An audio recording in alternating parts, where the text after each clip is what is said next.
இளைய சகோதரர்கள், குழந்தைகள் நம்முடைய செயலை பார்த்து அவர்கள் இடரல் அடைந்தால் அதுக்கு யார் காரணம்? மத்திய எழுதின சுவிசேஷம் 18வது அதிகாரம் 6வது வசனம் பாருங்கள். இன்றைக்கி நிறைய விஷயங்களில் பெற்றோர்கள் பிள்ளைகளுக்கு இடரலாக இருக்கிறார். கணவன் மனைவி வீடுகளில் வாக்குவாதம் பண்ணுறது, சண்டை போடுறது, எந்த காரியத்துக்கு என்ன வாக்குவாதம் நடக்குது பிள்ளைகள் பார்த்து கொண்டு இருக்கிறார்கள். 18வது அதிகாரம் 6வது வசனம் வாசிங்க.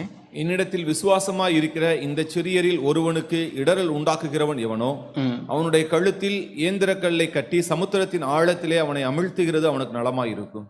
பாருங்க, இந்த சிறியரில் ஒருவனுக்கு இடரல் உண்டாக்குறவன், இந்த சிறியர்னா சின்ன பிள்ளைகளுக்கு அப்படின்னு எடுத்துக்கலாம், ஆவிக்குரிய சிறுவர்கள் என்று எடுத்துக்கொள்ளலாம். ரெண்டு விதத்துலையும் அது நியாயமானதான், சரியானதான். பாருங்கள், இந்த குழந்தைகள் நம்மை பார்த்து வளருகிறார்கள். பெற்றோர்கள் இப்போ நீங்கள் டெய்லி பைபிள் படிக்கணும்னா பாவமா? இல்லை. ஆனால் உங்கள் பிள்ளைகளை படிங்கிறீங்க, ஆனால் நீங்கள் படிக்கிறதில்ல.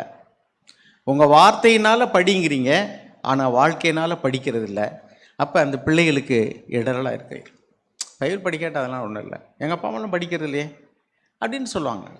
அதே மாதிரிக்க நாம் ஒரு வேளை பொய் சொல்கிறோம், அல்லது நமக்கு மேலான அதிகாரம் உள்ளவர்களுக்கு கீழ்ப்படிவதில்லை. அப்போ நம்மை பார்க்கிறதான நம்முடைய பிள்ளைகள் நாம் பொய் சொல்வதையும், அல்லது விக்கிரகத்துக்கு படைத்ததை புசிக்கிறது, அல்லது விக்கிர ஆராதனைக்காரரோடு கலந்திருப்பது, அல்லது உலகத்தாரோடு கூட சேர்ந்து நாம் சபையில் கேட்கிற சத்தியத்துக்கும் வாழ்க்கை முறைக்கும் வித்தியாசமாக நடக்கிறோம் அப்படின்னு சொன்னால் பிள்ளைகளுக்கு இடரலாக இருக்கிறோம்.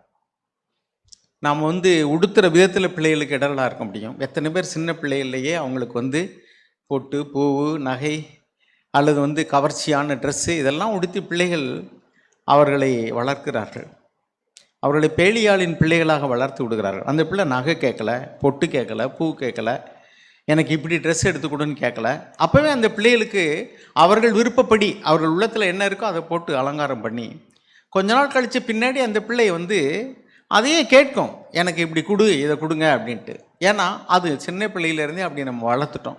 அந்த பிள்ளையை தேவனுக்காக வளர்க்காமல் அந்த பிள்ளையை உலகத்திற்காக வளர்த்துட்டோம். உலகத்தில் உள்ளதான லேட்டஸ்ட் ஃபேஷன், அல்லது உலகத்தில் என்னென்னலாம் மதிக்கத்தக்கதான அலங்காரங்கள் இருக்கிறதோ, நகை, பொட்டு, பூ, ட்ரெஸ்ஸு எல்லாத்துலேயும் உலகத்தாரை போலவே வளர்த்துட்டா அந்த பிள்ளைகளுக்கு அந்த பெற்றோர்கள் இடரலாக இருக்கிறார்கள்.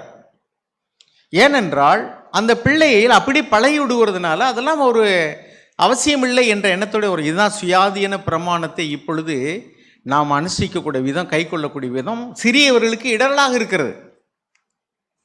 எனவே வளர்ச்சி அடைந்த சகோதரர்கள், சப்போஸ் மூப்பருக்கு கீழ்ப்படிங்கள் இருக்குது, மூப்பர்களுக்கு கீழ்ப்படிங்கிற வார்த்தையை வளர்ந்த சகோதரர்கள் அசட்டை பண்ணுறான்னு வச்சுங்க.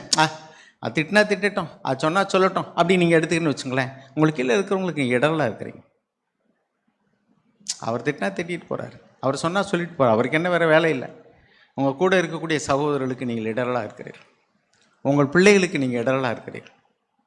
நம்ம சபையில் உள்ளவங்களை வச்சு, சபைங்களை உள்ளவங்களை பற்றி வீட்டில் நம்ம குறை பேசுகிறோம்னு சொன்னால் நம்ம குறை வீட்டில் உள்ளவங்களுக்கு நம்ம இடரலாக தான் இருக்கிறோம், பிள்ளைகளுக்கு இடரலாக தான் இருக்கிறோம். They will have no respect for the elders. சபையில் உள்ள மூப்பர்களுக்கோ அல்லது சபையில் உள்ள சகோதரர்களுக்கு மேலேயோ அவங்களுக்கு மரியாதை இருக்காது. யார் காரணம்? நம்ம தான் காரணம்.